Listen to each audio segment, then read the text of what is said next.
मैं सबसे पहले श्रीमान राहुल गांधी इनको अपील करना चाहता हूं और चुनौती भी देना चाहता हूं कि अगर उनमें हिम्मत है और वो सचमुच विद्यार्थियों का हित चाहते हैं तो संसद में चर्चा करें।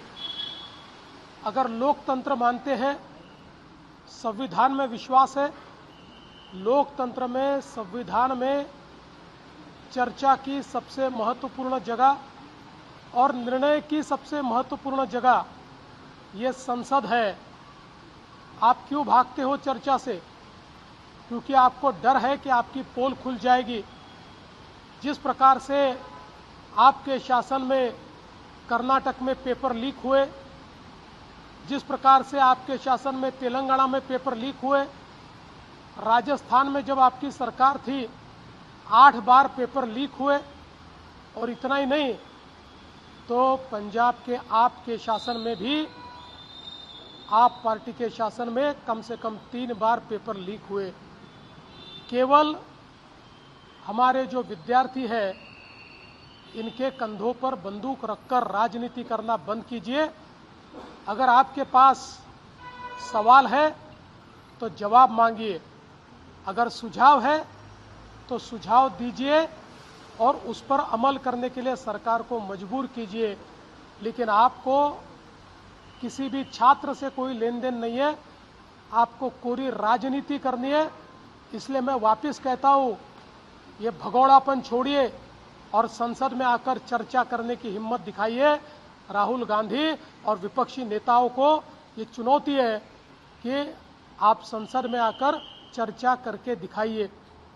और विशेष रूप से जिस प्रकार से प्रधानमंत्री जी ने इस समूची घटना पर एक कड़ी कार्रवाई शुरू की है, फास्ट ट्रैक कोर्ट तैयार करके जिन्होंने पेपर लीक किया ऐसे लोगों को सजा दी जाएगी।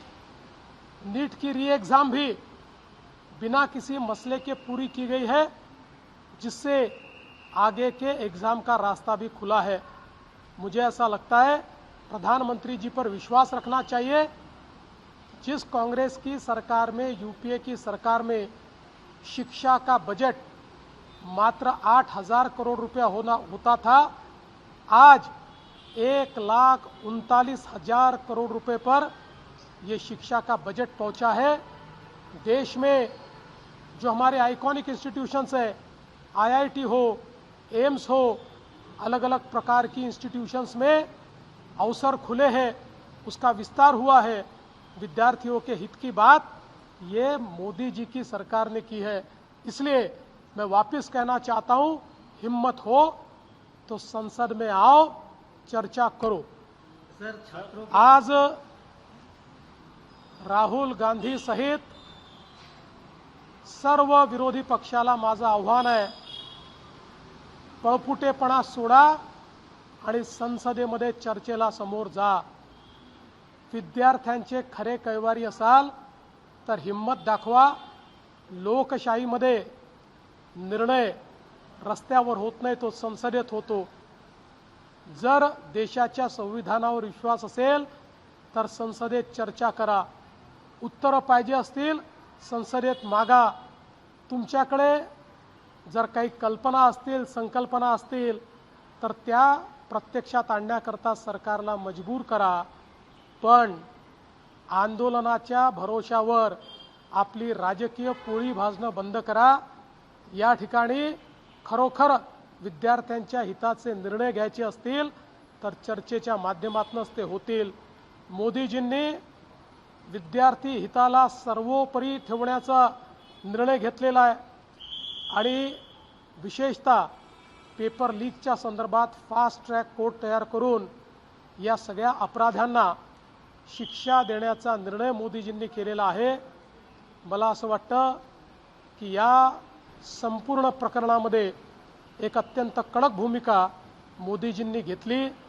नीटची पुनर्परीक्षा झाल्यानंतर कुठलीही अडचण न येता ही परीक्षा पूर्ण झालेली आहे। विद्यार्थी खुश आहेत, ते त्या ठिकाणी पास झाल्यानंतर सेलिब्रेशन्स करतायत। अशाच पुढच्या सगळ्या परीक्षा झाल्या पाहिजे, या दृष्टीनं ही चर्चा अत्यंत आवश्यक आहे. खरं म्हणजे आपल्याला कल्पना आहे, UPAच्या सरकारच्या काळामध्ये 8,000 कोटी रुपयाचं केवळ देशाचं बजेट होतं, ते आता 1,39,000 कोटीचं मोदीजींनी केलं आहे. IIT असेल, एम्स असेल, सगळ्या आयकॉनिक संस्थांची संख्या वाढवली, सीट्सची संख्या वाढवली, मेडिकल एज्युकेशन, MBA, इंजिनिअरिंग या सगळ्या क्षेत्रांमध्ये नवीन संधी या विद्यार्थ्यांना मोदीजींनी उपलब्ध करून दिल्या आहेत. पण विरोधी पक्षाची चर्चा करण्याची हिंमत नाही, कारण त्यांना याचं उत्तर द्यावं लागेल.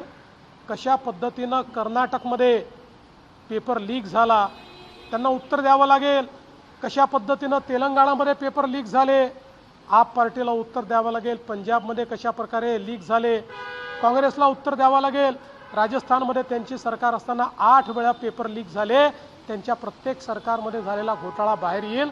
आणि म्हणून त्यांना या ठिकाणी चर्चा करायची नाही आहे.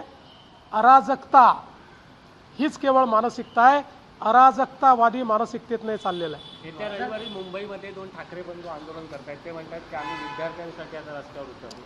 मी फक्त आठवण करून देतो, या राज्यातला सगळ्यात मोठा TET घोटाळा उद्धव ठाकरे मुख्यमंत्री असताना झाला आणि IAS अधिकाऱ्यापासून सगळे त्याच्यामध्ये सामील होते. इतका मोठा घोटाळा राज्याच्या इतिहासात झाला नाही. एवढंच नाही तर त्यांच्या मंत्रिमंडळातल्या मंत्र्यांवर थेट आरोप लागले. त्या ठिकाणी केवळ पेपर लीकच झाला नाही तर जे नापास होते त्यांना पास करण्याचा पराक्रम देखील त्यांच्याच काळामध्ये झाला. आम्ही तर TETच्या परीक्षेमध्ये घोटाळा होतो लक्षात आल्याबरोबर परीक्षा व्हायच्या आधी घोटाळेबाजांना पकडलं आणि त्या ठिकाणी त्यांच्यावर कारवाई देखील केली. त्यामुळे आपलं ठेवायचं झाकून आणि दुसऱ्याचं पायाचं वाकून हे बंद करा. सर, दुसरीकडे पोलिसांवर मुंबईच्या वेगवेगळे आरोप केले गेलेले आहेत.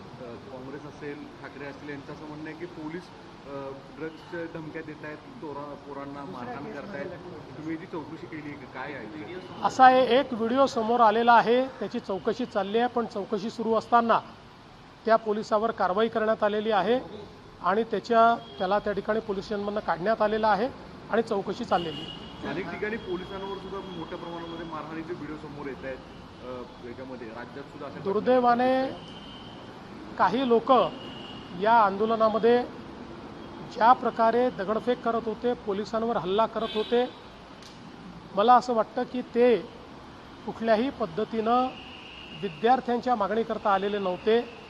तर या आंदोलनाचा फायदा घेऊन आपल्याला अराजकता कशी तयार करता येईल या मानसिकतेचे लोक तिथे होते. अशा पद्धतीची काही मंडळी त्या ठिकाणी वागत होती. मला असं वाटतं की जे आंदोलन करतायत त्यांनीही अशा प्रवृत्तीकडे लक्ष दिलं पाहिजे. सर, ठाकरे ब्रदर्स छात्रों के पीछे खड़े और कह रहे हैं कि इस आंदोलन को हम बड़ी ताकत से आगे बढ़ाएंगे. देखिए, वो केवल अपनी पार्टी का अस्तित्व ढूंढ रहे. उनकी पार्टी की जमीन छूट गई है. उनको लगता है इस आंदोलन के माध्यम से उस जमीन को वो वापस तलाशेंगे. मैं याद दिलाना चाहता हूँ, महाराष्ट्र का सबसे बड़ा TET का घोटाला उद्धव ठाकरे जी जब मुख्यमंत्री थे तब हुआ. उसमें कई लोग लिप्त पाए गए, उनके मंत्री भी लिप्त पाए गए. इतना ही नहीं तो उनके काल में हमने ये भी देखा कि पीछे से रिजल्ट में मार्क्स बढ़ाकर रिजल्ट चेंज करके और लोगों को पास किया गया. अब किस मुंह से वे यहाँ पर इस बात के लिए बात कर रहे हैं? ये केवल राजनीतिक जुमला है. मुंबई की बात करें तो कुछ वीडियो मुंबई पुलिस के वायरल किए जा रहे हैं और ये कहा जा रहा है कि पुलिस दूसरे मामलों में विद्यार्थियों के फंसाने की बात कर रही है ताकि वो प्रोटेस्ट करने सड़कों पे न हो. एक वीडियो सामने आया है जो बिल्कुल गलत है. हम उसकी निंदा करते हैं. तुरंत उसके ऊपर कार्रवाई की गई है और पूरे मामले की सत्यता की जांच चल रही है. राजनेताओं के बाद अब कुछ सेलिब्रिटी सड़कों पे उतर रहे हैं छात्रों के कंधे पर पैर रखकर, जिससे हंगामा और बढ़ रहा है. देखिए, मैं इतना ही कहना चाहता हूँ, हो सकता है कि कुछ सेलिब्रिटीज़ बहुत अच्छे मन से उतर रहे हो, पर कई सेलिब्रिटीज़ ऐसा भी ध्यान में आ रहा है कि रील बनाने के लिए या फिर एक प्रकार से ये आंदोलन चल रहा है तो इसके कंधे पर चलकर हम कैसी पॉपुलैरिटी ले पाए, इसका भी प्रयास करें। सब प्रकार की प्रवृत्ति होती है, कोई खराब होता है, कोई ठीक होता है। मोदी आणि पवारांच्या भेटीला राज ठाकरे जंतर मंतर म्हणतात, काय करायचं?